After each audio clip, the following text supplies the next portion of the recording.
کہ یہ جو کچھ سرکاری اہلکار بن کر اپنے آپ کو سرکار کے کسی ادارے کے ساتھ منسلک کر کے یہ جو مسلح لوگ کچھ اپنے ٹھکانے بنا کر گھوم رہے ہیں اور سرکاری اور غیر سرکاری معاملات میں مداخلت کر رہے ہیں، اس کے اوپر میری پولیس کے بھی تحفظات ہیں، حکومت کے بھی تحفظات ہیں، اور عوام کے، پختونخوا کی عوام کے بے تحاشا تحفظات ہیں اور کئی سالوں سے ہیں۔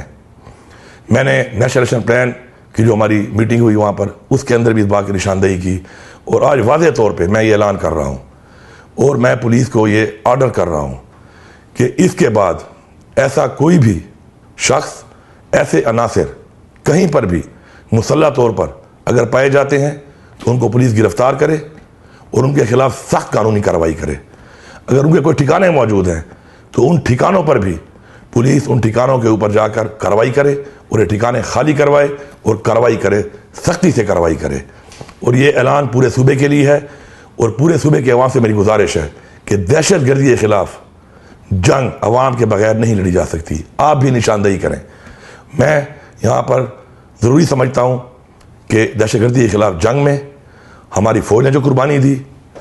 ہماری پولیس نے جو قربانی دی،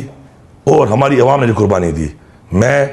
ان کو اور ان کے خاندان والوں کو سلام پیش کرتا ہوں، خراج تحسین پیش کرتا ہوں، اور انشاءاللہ ہم ان کے ساتھ ہیں۔ ان کی قربانیاں رائیگان نہیں جائیں گی، اور انشاءاللہ مل کے ہم نے مقابلہ کرنا ہے، اور اس صوبے کے اندر انشاءاللہ ہم نے امن بھی قائم کرنا ہے، اور انشاءاللہ